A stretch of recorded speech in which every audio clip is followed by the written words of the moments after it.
Hey folks, and welcome back to the channel. That's Adrian. And that's Glenn.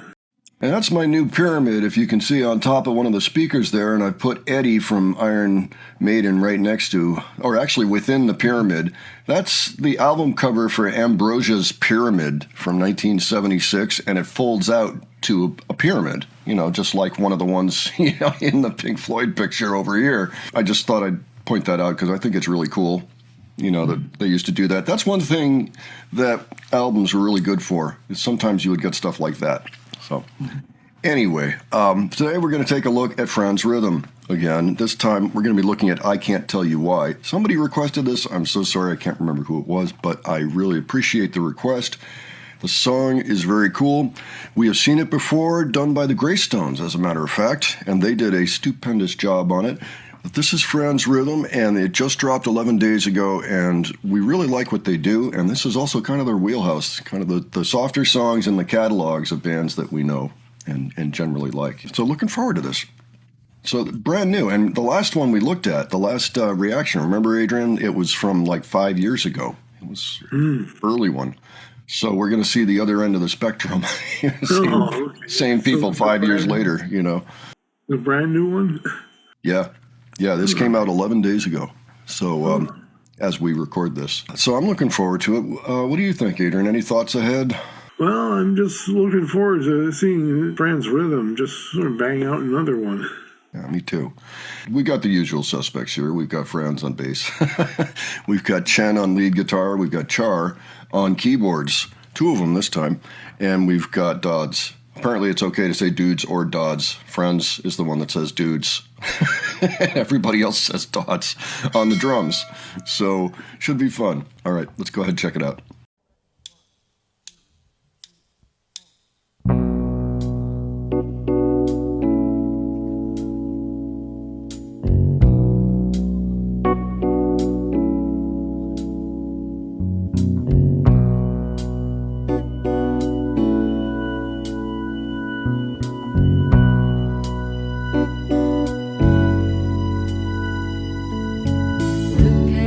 Baby, up all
much. God bless everyone.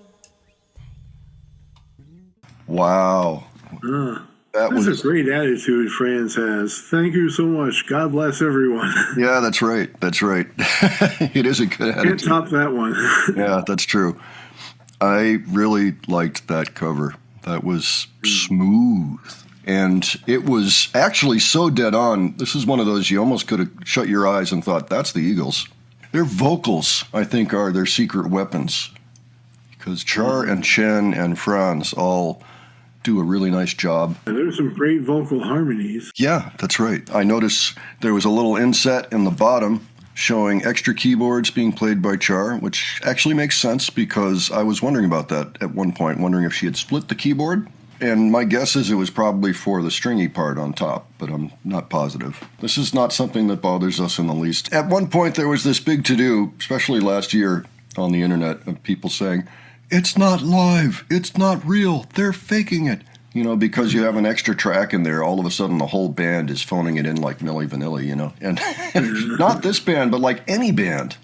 You know, any cover band especially, people would be lobbing that out there, and it's like, dudes, get a life, you know.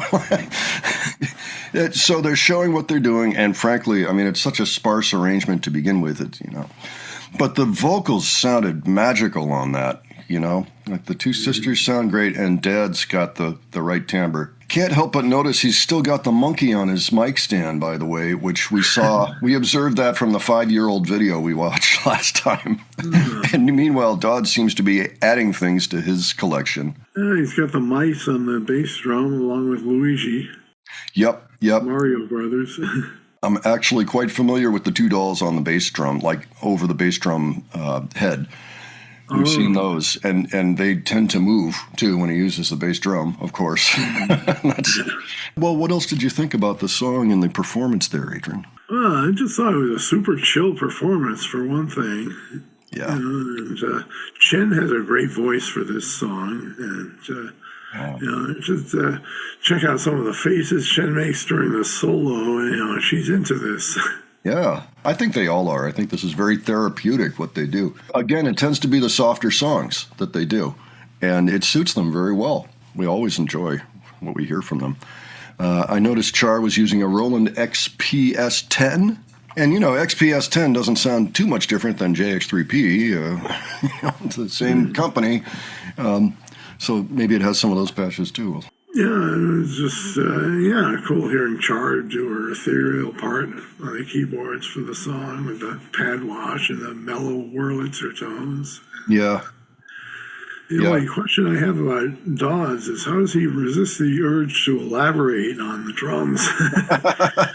There's not an iota of greediness there. Yeah, discipline, it would seem.